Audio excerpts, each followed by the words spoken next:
What's up, good folks? Your boy Willie Lee Havmeti, first of his name, GodColor.com. By the way, check this out, dope. This one gonna be hard, y'all.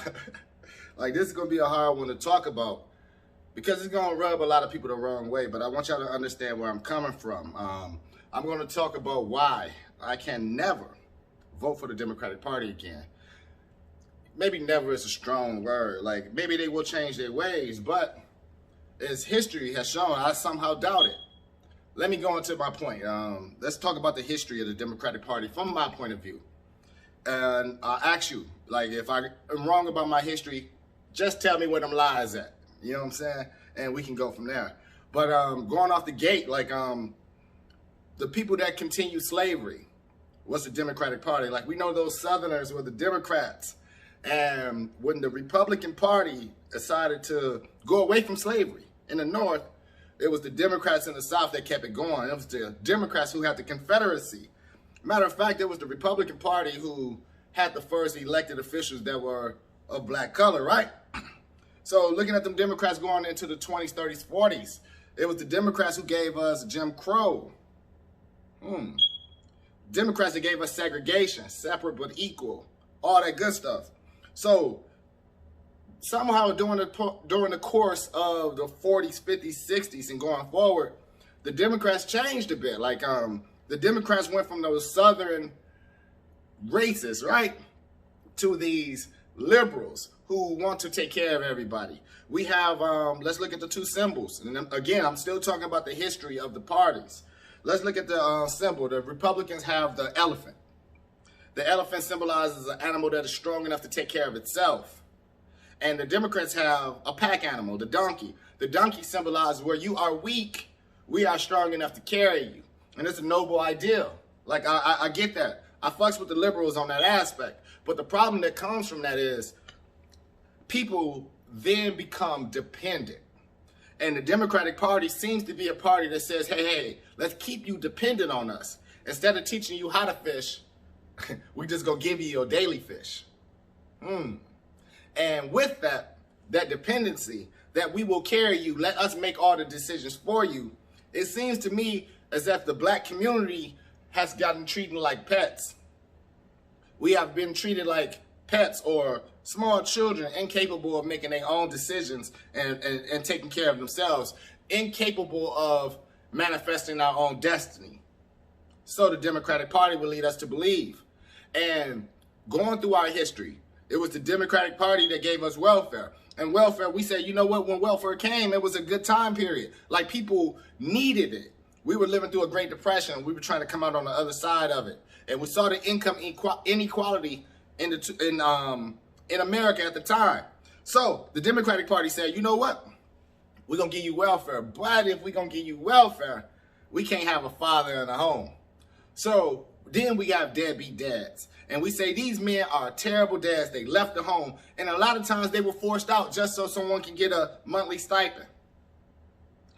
Food stamps require a certain income level. So at some point, if you make too much money, they take you off of these assistance programs. So naturally, a lot of people embrace continuing staying on these programs by not upwardly mobile aspirations. Like, instead of improving yourself, instead of being empowered, you start to feel entitled. Not very cool. We got these quotas that we call affirmative action, which says, hey, this job needs to have a certain amount of people in it of color. This school needs to have a certain amount of people in it of color. And it doesn't factor in the aspects of do you qualify necessarily. So instead of getting the most qualified person for the position or for the job, we say, you know what? We got to fit this quota. Meanwhile, the business may suffer because the most qualified person isn't hired. Meanwhile, the schools, the education may suffer because we're not getting the most qualified students.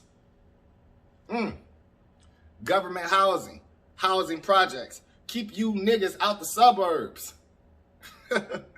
So we're going to put you in these dilapidated projects amongst yourself. So the Democratic Party, to me, the liberal party in particular, has done more to make us victims and keep us victimized, keep us in a professional state of victimhood, which I call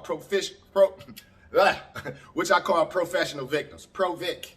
So they keep us in these programs, they keep us in this way of thinking, and we never grow in such a way. We just continue to say we are victims, we are oppressed, we are downtrodden. It's systematic racism, it's white supremacy. Meanwhile, we never grow, we never get better. So the Democratic Party keeps us weak so that they can carry us. They just need the numbers, guys. They don't care shit about us. If we can look through our history. They say Donald Trump is racist. Donald Trump is racist. That's their only play that they have. Meanwhile, Donald Trump steady trying to come up with programs that benefit people of all parties, of all coalitions in America, of all groups, ethnicities, social statuses. Just look through the history. Like, we can call the man racist, but what about the actions? What about the laws? What about the things that he's trying to do in those ways? And the Democratic Party, if we say, well, what are you offering? What are we offering? We're not racist like him. All they can point to is that this man is racist. Meanwhile, we see Joe Biden through his history have racist policy. Like, he was for segregation in the schools. He was for segregations in neighborhoods. He didn't want a racial jungle. We were called super predators. He gave us a crime bill that disproportionately locked up our men. And that's the man we rooting for now. Look through the Democratic Party now, the primaries. They had a plethora of candidates. Like, we had maybe about 20 candidates on the Democratic side. Bernie Sanders, an awesome candidate, right? What is it? Yang Gang. Yang. He was an awesome candidate. He had some different ideals about leading the party. And what did they do? Like, they sabotaged the whole primary to put Joe Biden in a position of power. They sabotaged the party last time to put Hillary Clinton in a position of power. Now, what happens with that, guys? We don't get the best candidate on those sides.